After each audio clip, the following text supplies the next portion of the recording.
Bizarre Brain Comics. Hello, my comic book friends, and welcome to Bizarre Brain Comics. I am Gary, your host. And this is where I like to take a look at some older comics, talk a little bit about the characters and creators, and examine the stories and the art. And this time, I want to take a look at this one-shot book here. Is called Alien Apocalypse 2006. But it was came out in 2001. The year of the Space Odyssey.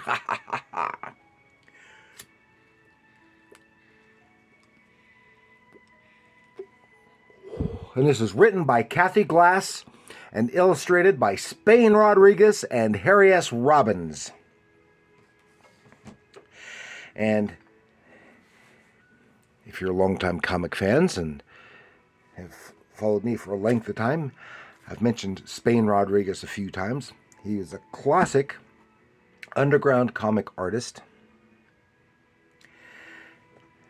We lost him several years ago. And so this is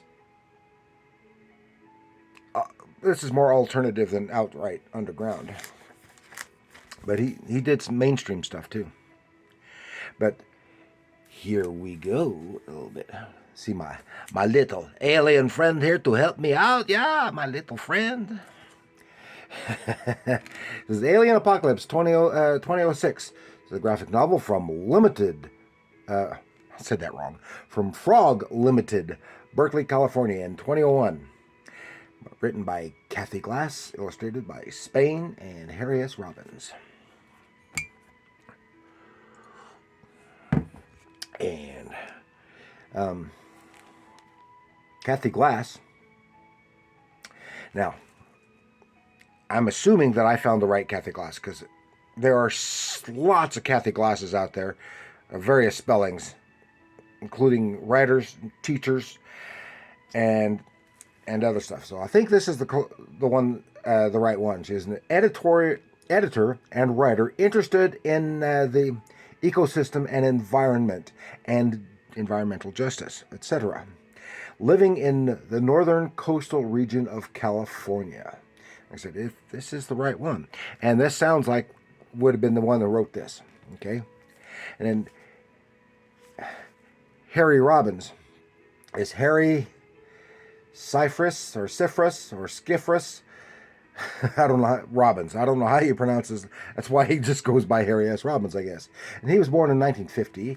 He's an American cartoonist and screenwriter and a voice actor. And has done work on the Half-Life series and Dota 2. I have no idea what either of those are. And he's a member of the Church of the Subgenius. And he's done comic work for them, and he's done comic work in Weirdo magazine and Legal Action Comics, and then horror in Grave Yarns, and even did a set worked on the trading card set of Dinosaurs Attack. But otherwise, he was unknown to me. But that one I recognized, Dinosaurs Attack, because I had got some of those.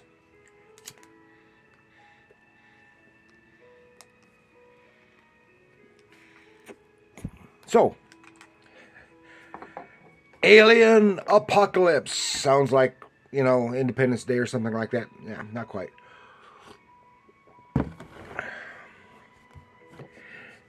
Let's take a little look.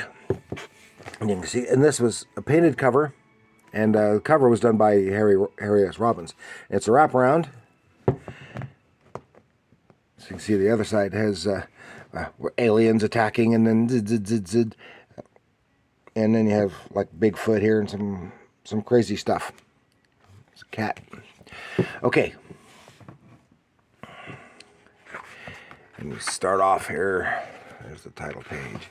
It has spot yellows in here. It has some text sections as well, written by both Harry Glass and Kathy Glass, and then an afterword by Harry Robbins. And But these are nice spot illustrations, and I'm not sure whether Spain did these or Robbins or both. Like that's a nice owl. There's a forward by Kathy Glass. I like that spot too. All the aliens. See, because the aliens look a little different here, and the style looks a little different. But here we go. Jump right out. And so I think, for the most part, it was drawn by. Even the inking looks like Spain. So I think that, like, this first page was Harry Glass and those spots. Here's a bunch of weird looking aliens of various stripes. Looks like they came from different science fiction stories and movies and comics and stuff.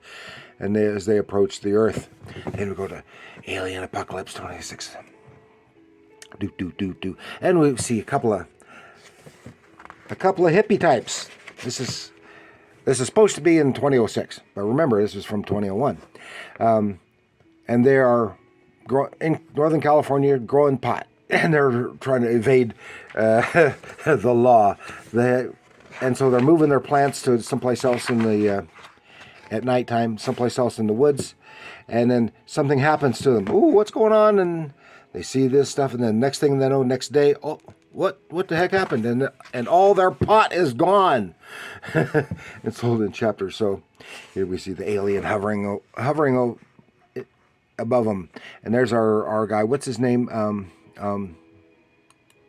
Buzz. Yeah, because these hippies were Buzz and what was her name? I can't find her name. And then they're suddenly remembering. They're suddenly remembering this. They were beamed up and all this other stuff, and then the images pumped into their brains. Some weird images pumped into their brains. And here, some more weird stuff going on, and probing and the like.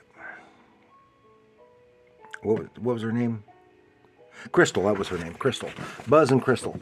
And now they suddenly remembered, and they're approaching it, and they talk about it. So they want to seek some help. And notice here he's watching a science fiction movie right there on the TV, which is, of course, the day the Earth stood still. And so they're seeking some spiritual help, because this is Northern California, and it's all New Agey stuff. And they approach some various gurus who are of no help. Got another guru type who all he's trying to do is take advantage of Crystal.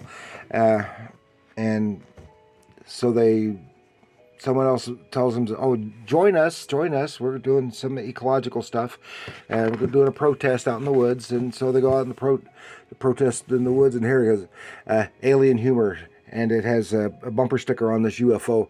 It says 186,000 miles per second. It's the law, of course, the speed of light. And where they're clear cutting this forests here, and the aliens are totally aghast at this. Here's another bunch of aliens. Oh, crunch, crunch. They're bad aliens. They look like bad aliens, and they look like they come right out of EC's science fiction stuff drawn by Wally Wood. And so here they are, protesting. They're up in the trees, the little platforms up in the trees, while the loggers can't do their job, etc. And then they bring in the cops, and they're going to take care of the hippies. But then, from out of the woods comes this is where it just goes completely off the rails. This is where it gets weird. Out comes riding this woman wielding a sword, riding on a giant spotted owl, flanked by bears, Bigfoot, lynxes, and aliens. And they're attacking the cops and stuff, but they're not injuring anyone. Just keeping it. And it turns out she is like a spiritual force. But it's Judy Berry, who the ghost of Judy Berry, who is a real person, and she died. And here she has gathered them all up, and they go, oh, I don't know what to make. So but meanwhile, our hippie heroes have been up in the tree, and they just witness all this stuff. And then suddenly they're beamed up again, and meanwhile, the bad aliens are conferring with big business, and how they're planning on. And big business are all gung ho with these bad aliens, because they're basically the Ferengi. These bad aliens are just like them. They despoiled their own planet for profit, and don't care anything about it. And these businessmen are just like that. They don't care because it's, hey, the dude. When it comes time to pay the piper, it's going to be after their lives. Well, that's what they thought. And the alien suddenly says, "Well said." And go, "I'm hungry," and he starts eating one of the CEOs. And we're taking over now. So, oh my gosh! So then we get this great double-page spread, which would make a great poster. So if you can see all of these aliens from science fiction, the comics and the movies and stuff. There's Mars Attacks, and there's Gort from The Day the Earth Stood Still, and various other 50s sci-fi movies, and monsters, and from comics, and they're all attacking all over at once. There's a tornado, a tsunami, giant tsunami, and you got dinosaurs and monsters, and that's great. It must have taken them hours to draw that. That is just great. Then there's, oh, we got to get out of here. And there's the war machines from War of the Worlds, and bad stuff is happening. They're evading the Rhedosaurus, and that's a great rendition of that monster. And then the aliens these are the good aliens. So join us, and they're all hippy-dippy, spiritually wonderful. And there it shows at the end where it's in conflict between the two sides, the good aliens and the bad aliens, with the free-spirited people and the money-grubbing bad people on the other side. And that's really how the story concludes. It's right at the beginning of the apocalypse, as it were, this alien apocalypse. And it has a little afterword here. This is, said, and here's how it began. Now this is just a little two-page, I think it's just two-page dealy bob. And it's about the 2000 election and of George Bush, the younger, and that stuff, and of course this is 2001. They were protesting that. This is before 9/11, and they would be so surprised, must be, and terribly surprised about the politics now, because that was nothing compared to the stuff that's been going on. Now then there's the afterword, and that nice bird. Spotted that owl spot illustration again, and a nice spot illustration from what's his name of Bigfoot, and then a little thing here. So that is all I've got on that. Now it's really enjoyable. Yeah, in spite of all the hippy dippy and the strong political stuff, it's still enjoyable because, well, they weren't wrong, but they weren't exactly right either. But it's all good fun, good comic book fun, and I think it's the most recent thing I've seen done by Spain, and but it is a lot of fun. And I love all the alien stuff. Woo! Like right out of the X-Files. And of course it has no actual conclusion. But it's a fun read. If you can find it. I don't even know where the hell I got it anymore. But I recommend it if you find it. As a fun read. So that's it for Alien Apocalypse 2006.